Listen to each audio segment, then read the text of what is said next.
tricycle po yun. Tao po yun. Relax lang.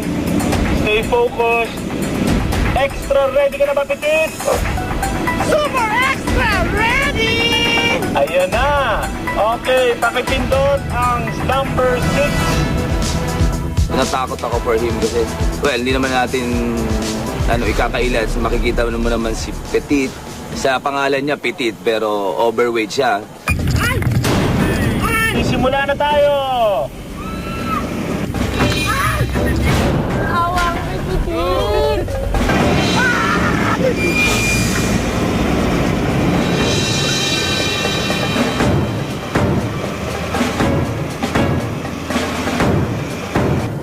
Sanay sila sa ganun kasi nag-gym sila. Hindi naman ako sanay. So, first round pa lang, nanginig na yung pa ako.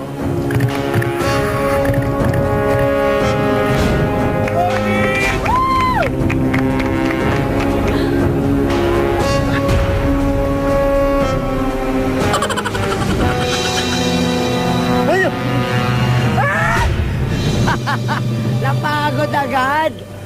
Ano ba yan? Stop. Okay, tumigil na. Stop na. Sinubukan ni Petit ang challenge natin at hindi siya nag-back out kahit alam niyang medyo dehado siya dito kalaban ng mga fit na mga lalaki pero hindi pa rin nag-back out si Petit. Petit, kamukha mo rin pala si Damulag. Ang maywagang mensahe. Check! Tatalikan kita!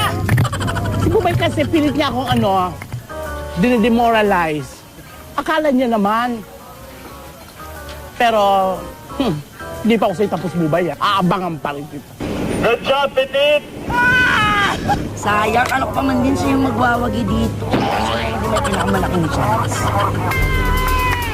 Grabe din yun. At least nag-try ka. Oo, yun ang hindi mapapayaran.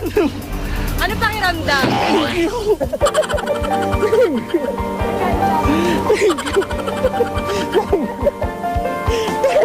Andali, tatanggalin ko na yung harness niyo. Pakiramdam mo ba lalo ka sumexy? Sobra! Pili ko ganyan na rin ako. Banda sa akin si Bubay. Kanina, Bakit ba inaaway mo si Pubay? hindi naman kasi maganda. Ikaw ang tunay na maganda. Grabe, ang ganda oh. Kahit sabi mo maganda ako, hindi kita manalo. Baka naman magawan mo ng paraan. Itchoserang frog ka, este. Itchoserang pig ka, Petit. Dahil hindi yan magagawa ng aking sisi Marian. Dahil mga extra honest kaya kami dito. Teka lang, gusto ko makulang ito ng eksena. Excuse me, ginawa ko ang lahat. Hindi ba siya? Ginawa ko. Nag-aaliw lang naman ako. Dahil dyan, nagawa niyo na ito, may pangalawang hamon pa kami sa inyo. Kaya challengers, save your energy at mag-concentrate muna kayo. Pero si Petit, mukhang may ibang sekreto para sa next challenge. Ano bang diet mo? Cereals lang ako. Cereals. Anong kasama ng cereals? Kanin. Sa tanghali, anong diet mo? Pangmayaman. Ano? Yogurt. Yogurt. Anong kasama ng yogurt? Alamang. Merienda, may merienda ka rin diet. Siyempre, pangmayaman din. Ano? Ano lang, 2 pieces ng wheat crackers. Wheat crackers. Anong kasama ng wheat crackers? Palaman. Palaman. Cake. May dinner pa ba? Dinner daw, sabi niyan. One diet glass mo? of red wine, tsaka 1 piece apple. 1 piece apple. Anong kasama ng apple? Lechon, siyempre.